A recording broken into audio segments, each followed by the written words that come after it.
Assalamualaikum warahmatullahi wabarakatuh. Selamat sore. Kalau orang Spanyol bilang buenas tardes. Buenas tardes. Jadi pertama-tama saya ingin mengucapkan selamat datang kepada Pak Pangeran dan rombongan. Tapi ada juga saya harus menyampaikan selamat datang kembali. Ini Pak Abu kira-kira 2 minggu yang lalu ya Pak Abu ya di sini. Kemudian Pak Habibur Rahman juga. Jadi di sini ada titik nol Madrid. Nah, kalau kita sudah menginjakkan kaki di sana, nanti kembali lagi. Nanti disempatkan ya. Tapi kalau orang NU bilang Madrid ini katanya barokah. Jadi kalau datang ke sini bisa ngalap berkah. Nah, yang sebelumnya sudah datang sini yang sudah ngalap berkah namanya Pak Yandri Susanto. Pulang dari ketua Komisi 8 sekarang wakil ketua MPR. Ya, nah karena itu ini Pak Pangeran kalau kembali enggak tahu ini mau dapat berkah apa ini.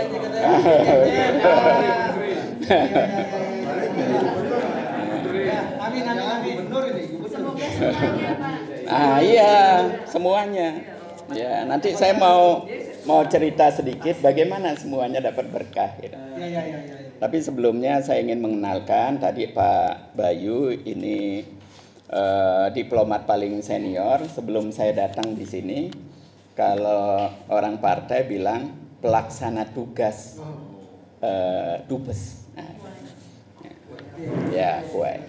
Nah, kemudian ada sebelahnya Ibu Adak ya. Ini kalau ada yang mau bisnis gitu, mau kirim-kirim barang, jualan sini boleh nanti dibantu. Ya, orang lain aja kita bantu, masa teman sendiri tidak kita bantu. Nah, ini silakan ngobrol-ngobrol ke Ibu Adak. Kemudian Pak Adhan ya. Pak Adhan, Pak Agung Perwira Negara. Beliau dari AU, pangkatnya kolonel ya. Jadi kalau mau bicara masalah-masalah pertahanan termasuk juga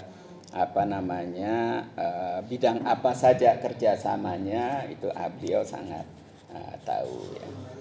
Kemudian yang ini Pak Bram ini bertanggung jawab masalah politik ya. Beliau baru sebulan yang lalu nyampe di sini, tapi sebetulnya dipersiapkan sejak 6 bulan yang lalu. Tapi ada masalah-masalah teknis gitu yang harus diselesaikan ya. Ya itu istri saya ya, mantan pacar ya, berdiri. Jadi kalau di Spanyol ini harus hati-hati ya, yang tidak bawa pasangan gitu, godaannya luar biasa. Pantes Habib nggak mau pernah bawa pasangan. Apalagi musim panas, waduh, indah sekali ya. Jadi pemandangan yang bergerak maupun tidak bergerak. Harus hati-hati. Harus hati-hati ya. Tapi kalau di Madrid ini godaannya cuma separuh. Yang 100% itu di Barcelona. Karena Madrid ini tidak ada pantai. Barcelona itu ada pantainya. Berarti besok Barcelona nih. Menguji iman juga. Barcelona tadi saya baru kembali dari Barcelona karena ada alumni Canisius ya. Ya, Ordo Jesuit, tapi alumni Canisius salah satu yang di Indonesia cukup besar bikin acara dan kongres berikutnya menjadi tuan rumah. Penasehatnya Pak Purnomo Yusgiantoro ya, mantan Menhan dan juga mantan Menteri ESDM ya. Ya.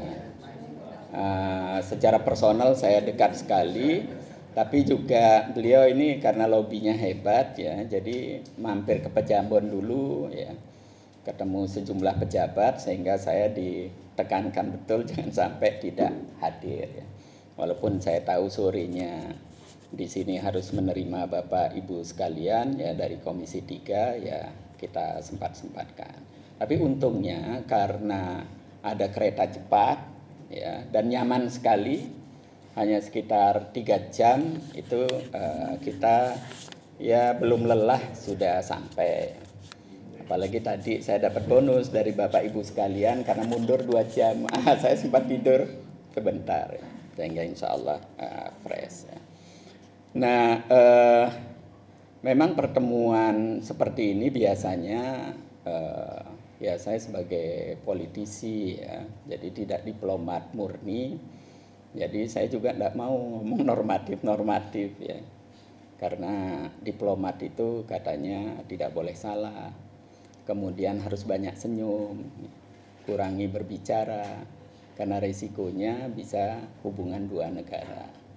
Nah tapi saya melihat bahwa ada tanggung jawab lebih ya kita sebagai politisi, di samping membesarkan partai kita masing-masing, kemudian juga mengamankan kursi masing-masing, itu sudah kewajiban yang tanpa harus dikatakan. Tetapi juga bagaimana NKRI khususnya menyongsong 2024 ini bisa kita jaga ya.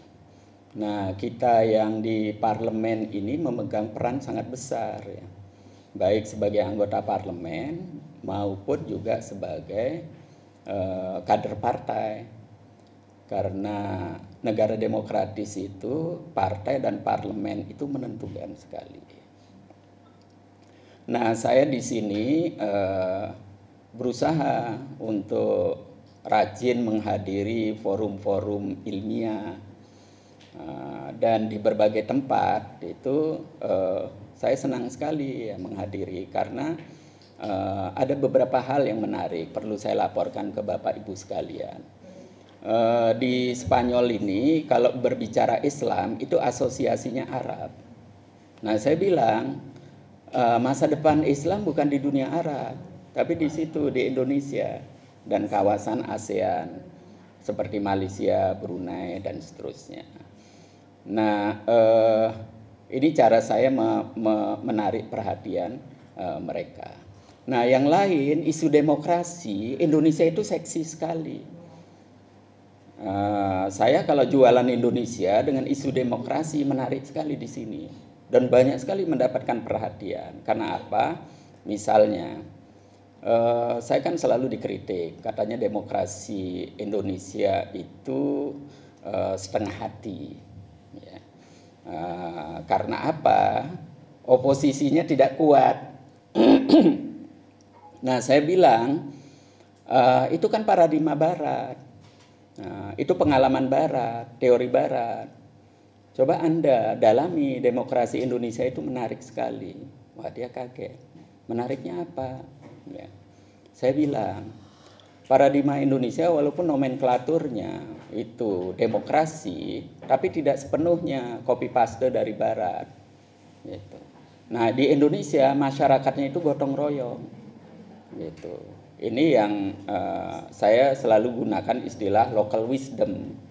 Itu Anda tidak tahu. Anda baru tahu kalau Anda melakukan riset ke sana. Karena itu dikirim sebanyak-banyaknya profesor ke sana untuk melakukan riset. Nah, bagi orang Indonesia, ya, individualis itu menyiksa. Ya. Jadi kalau orang dipaksa-paksa menjadi oposisi, itu tidak nyaman. Ya. Nah, terus saya bilang, kalau dalam perspektif Islam ini juga saya berusaha terus-menerus mempengaruhi Pak Abu, ya, karena dia sekjen, ya, orang yang sangat penting di partai.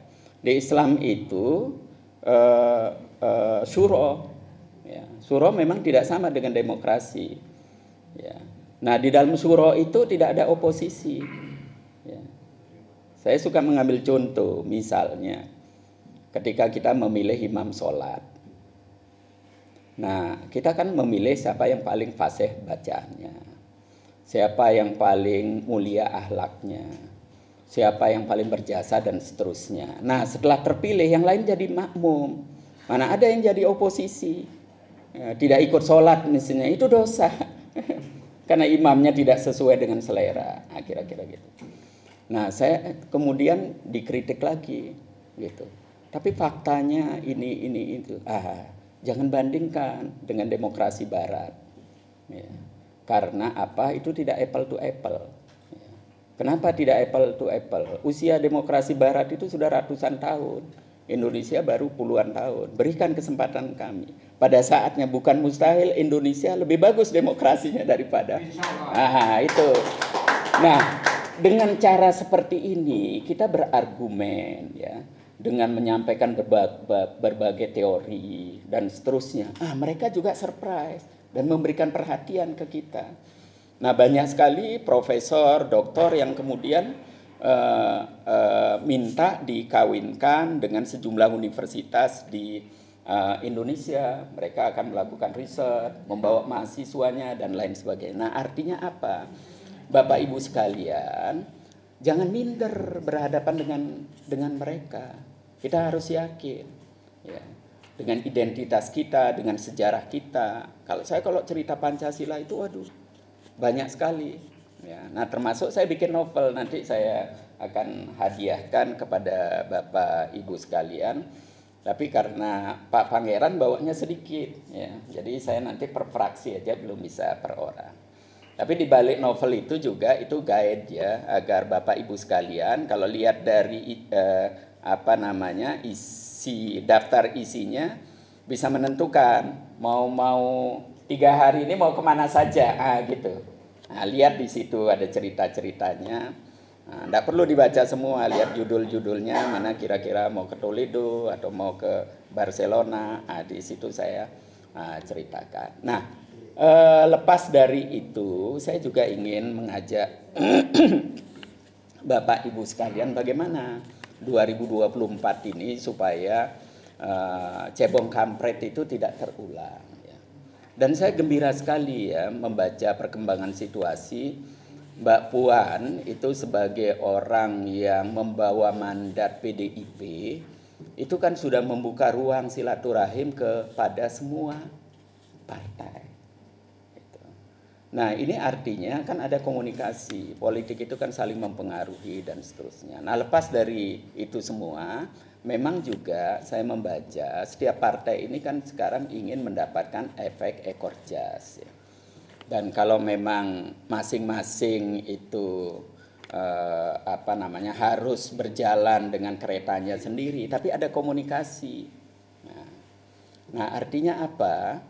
Pasca 2024 itu siapapun yang terpilih harus didukung. Selesai pemilu, pilpres atau pileg dianggap sudah selesai. Nah, saya ingin mengingatkan DPR kita itu sudah punya prestasi yang luar biasa. Apa prestasinya ya? Saya pertama kali terpilih 2024 sebagai anggota DPR itu ribut. Ketua komisinya siapa ribut. Ya. Karena royoan. Nah, sekarang kan sudah diatur proporsional. Jadi begitu pemilu pileg selesai udah tahu ya siapa yang dapat di pimpinan DPR, siapa dapat posisi apa di komisi-komisi. Nah, yang kedua, ada prestasi baru lagi. Semua yang masuk di DPR, partai ya, fraksi, karena sudah lolos PT, berhak menjadi pimpinan MPR. Nah, gitu. Itu kan menarik. Nah, lebih hebat lagi, Pak Jokowi sekarang meninggalkan legacy. Ya, ini juga saya pakai guyon kalau saya diskusi demokrasi politik di sini. Di Indonesia itu ada yang menarik. Ya, yang menang jadi presiden, yang kalah jadi menteri. Ya. Capres cawapres yang menang itu duduk jadi presiden wapres, yang kalah satunya jadi menhan, satunya menjadi menteri pariwisata. Nah, coba ke depan dikondisikan ya. Konflik itu jangan dibawa ke hati ya, karena itu tidak produktif. Nah, saya ingin mengakhiri ya, tantangan global itu sangat menarik ya. Kompetisi kita dengan negara lain, bagaimana demokrasi berbuah menjadi kesejahteraan. Nah itu dikondisikan mulai sekarang, ya. Mulai sekarang. Dan saya yakin kalau ada komunikasi gitu di antara pimpinan-pimpinan partai, fraksi di DPR juga bisa membantu. Karena itu saya tidak bersependapat dengan Qodari yang memperkirakan nanti 2024 sama kerasnya dengan 2014 dan 2019. Saya tidak. Tapi perlu partisipasi kita menciptakan kondisi. Karena kasihan kan rakyat itu sesak kalau elitnya berkelahi terus. Dan itu menyebabkan energi kita terbuang ke tempat yang tidak produktif dan tidak menguntungkan semua pihak. Nah coba bayangkan ya, Pak Jokowi pergi ke Ukraina, pergi ke Moskow, itu kan mendapatkan sambutan luar biasa. Buktinya apa? Menlu semuanya hadir di Bali. Nah, saya kan sebagai dubes ingin memastikan Menlu Spanyol ini hadir enggak. Nah ketika saya datang soal ya, meminta konfirmasi, mereka tidak hanya menyampaikan konfirmasi kehadiran, tapi lebih dari itu cerita. Karena Uni Eropa, khususnya negara-negara NATO ini kan sudah mau hampir final sepakat memboikot. Ya, karena mereka ingin mengucilkan Rusia. Nah, tapi kan Pak Jokowi berani sekali, bawa istrinya lagi.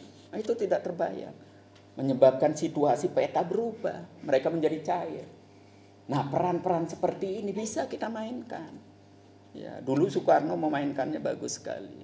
Nah, artinya anggota DPR juga bisa memainkan peran-peran di tingkat global, membawa nama bangsa. Nah, kalau urusan di dalam negeri kita selesaikan, ya perbedaan-perbedaan, jangan menyebabkan jadi konflik, jangan habiskan energi di dalam negeri. Nah, keluar negeri ini di samping kita gagah gitu, juga ini akan menolong bagaimana ekonomi kita tumbuh. Nah, lepas dari itu semua, saya menyampaikan terima kasih kepada Bapak Ibu sekalian, karena bagi saya kehadiran Bapak Ibu sekalian ini kan kehadiran saudara sendiri ya, sebagai mantan anggota DPR 10 tahun, saya menganggap Bapak Ibu sekalian ini sebagai saudara, sebagai teman.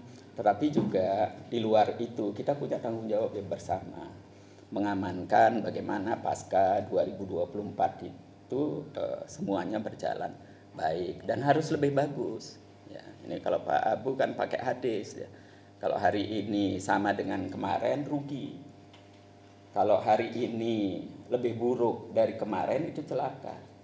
Tapi kalau hari ini lebih bagus dari kemarin atau besok lebih bagus dari sekarang, itulah orang yang beruntung. Nah, mudah-mudahan kita bisa menjadi bagian dari itu. Nah, di sini ada guest room ya. Besok-besok Bapak Ibu sekalian kalau mau ke sini boleh, walaupun tidak atas nama komisi, tidak kunjungan resmi, mau rekreasi bawa keluarga monggo. Tapi kamarnya satu. Dan saya terbuka siapa saja yang booking lebih dulu, dia yang akan berhak. Karena itu antrean sudah sampai Desember ini. Tapi masih banyak yang kosong ya. Nah, besok Mas Tris ke sini SB. Nah, ya. Jadi bagi yang mau silaturahim sama istrinya ke sini 3 hari. Nah, tinggal di sini boleh. Kalau tidak rekreasi kemana-mana males, ke sini kita diskusi politik ya. Mas Tris itu kan juga banyak itunya ya.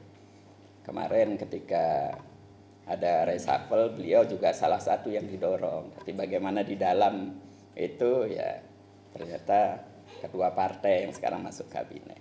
Tapi ke depan masih banyak slot ya. Ada wakil-wakil menteri yang masih kosong gitu. Nah, diatur baik-baik kekeluargaan. Saya kira itu dari saya. Kurang dan lebihnya mohon maaf. Billahi taufiq wal hidayah. Wassalamualaikum warahmatullahi wabarakatuh. Kalau berdiri di sini seakan-akan berdiri di istana, di podium istana Pak Najib. Mudah-mudahan bisa berkah juga ini dari Pak Najib ini. Yang saya muliakan Dr. Muhammad Najib, Duta Besar Republik Indonesia untuk Kerajaan Spanyol, serta Ibu. Yang saya muliakan Mas Agung, Atas Pertahanan, Mas Bram, Mas Bayu, semua jajaran dari Kedutaan Besar. Saya datang 11 orang dari anggota Komisi 3 Pak Najib. Ada yang bawa anak istri, ada yang bawa anak-anak, ada yang bawa istri. Karena ini kesempatan bawa keluarga. Saya perkenalkan dulu, sebelah sana Pak Najib sudah tahu, Pak Habibur Rahman dari Gerindra, Mas yang dari KPK, Mas Johan Budi, ini Pak Irjen Jeki Uli, beliau mantan Kapolda dulu, juga sering tugas di luar negeri beliau. Ini Ibu Epa, silakan Ibu biar nanti balik lagi ke sini. Kalau sendiri bisa nih pinjam kamar, tapi buruan gitu loh. Mas Heru bawa istri juga, Ibu Sari Yuliati bawa anak 2, Mas Bimantoro bawa istri. Ini Pak Supriyansah, orang kaya dari Makassar. Orang kaya dari Sopeng. Kanda Wayan Sudirta. Yang lain dari Sekretariat Komisi 3 dipimpin oleh Ibu Nopi. Bapak Ibu hadirin yang berbahagia, alhamdulillah wa syukurillah kita disehatkan, bisa bekerja berkarya sesuai dengan tugas dan fungsi kita masing-masing. Pada hari ini luar biasa, kita dipertemukan di ruangan Wisma Duta ini. Tadi sudah disambut oleh Pak Najib dengan cerita yang luar biasa. Kalau berkunjung ke Wisma ini dapat berkah insya Allah. Pak Najib perlu saya informasikan, kami 12 orang dari tanggal 11 sampai dengan 14 Juli melakukan kunjungan kerja terkait dengan rencana revisi kedua Undang-Undang 35 2009 Undang-Undang Narkotika. Kami belajar ke Portugal. Kemarin sudah ketemu tanggal 12, 13, 14 ketemu BNN-nya lah, BNN Portugal, kepolisian Portugal dan kejaksaan Portugal. Kenapa kita memilih Portugal? Karena dari informasi bahwa Portugal itu adalah salah satu yang sukses melaksanakan undang-undang narkotika yang dengan prinsip rehabilitasi. Kalau Undang-Undang 35 2009 kita yang sudah kurang lebih 14 tahun itu semangatnya itu pemidanaan. Jadi penjara kita itu penuh, hampir 80% penjara kita itu isinya di seluruh Indonesia itu korban narkoba, penyalahguna narkoba. Nah, mudah-mudahan nanti setelah dari sini kita bisa menyempurnakan revisi kedua amandemen Undang-Undang 35 itu dengan semangat rehabilitasi juga. Mudah-mudahan nanti ke depan kita bisa menekan pemakaian narkoba serta peredarannya di Indonesia. Saya juga bawa istri sama anak Pak Najib. Ini perjalanan pertama saya ke luar negeri dan langsung bawa istri. Sebelumnya sudah 2 tahun, hampir 3 tahun ini jadi anggota DPR RI, belum pernah saya bawa keluarga. Keluar negeri sendiri juga belum pernah dalam rangka dinas. Yang kemarin nggak dinas kita.